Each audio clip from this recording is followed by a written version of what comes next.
Euzubillahimineşşeytanirracim. Bismillahirrahmanirrahim. Assalamu alaikum ve rahmetullahi ve berekatuhu. Qadirlik Facebook'taki dünyanın her qaysı joylaridagi qarindoshlarım.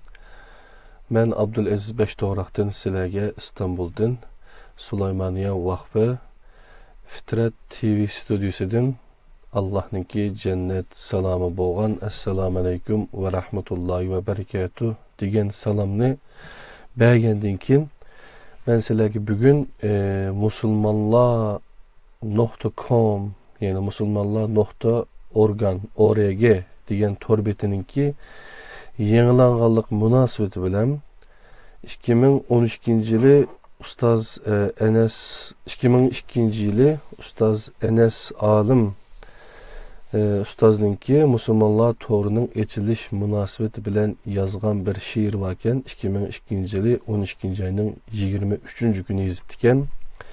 Bu she'rni bir dikilmasiya qilib beray.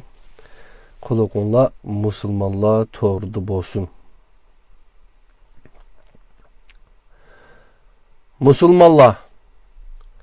Musulmonlar deydi Qur'on bizga asos. Hadis Qur'on tadbiqoti bo'lgan xalos. Sahabilar tabi'illar qilib ixlos.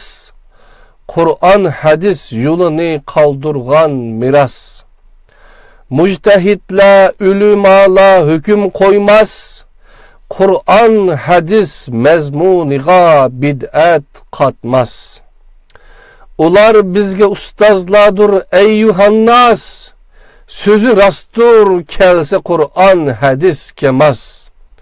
Hazır mı şu Kur'an hadis bizge kompas.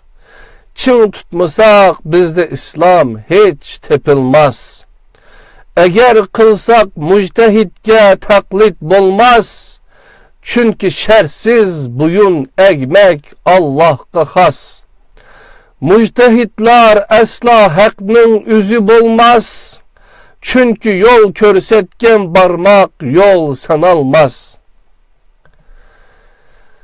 Musulmanlar yuluşudur bilin amhas. Udulmalar sağ ve solga asla sapmaz. Kur'an hadisinin yolu bir hiç ayrılmaz. Kur'an rehber musulmanlar şübhe kılmaz.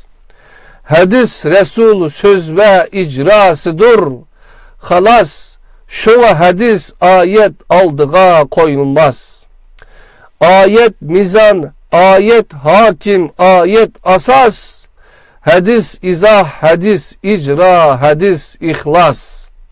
Musulmanlar pidakardır toktap kalmaz. İmanı şu Allah yerim yolda koymaz. Enes Alim Musulmonlar to'rining echilish munosabati bilan 2002-yili 12-oyning 23-kuni İstanbulda yozilgan she'r ekan. Qadrli qarindoshlar, agar yoqtirgan bo'lsanglar, boshqa qarindoshlar bilan mo o'rtoqlashib qo'yishinglarni o'tinimiz.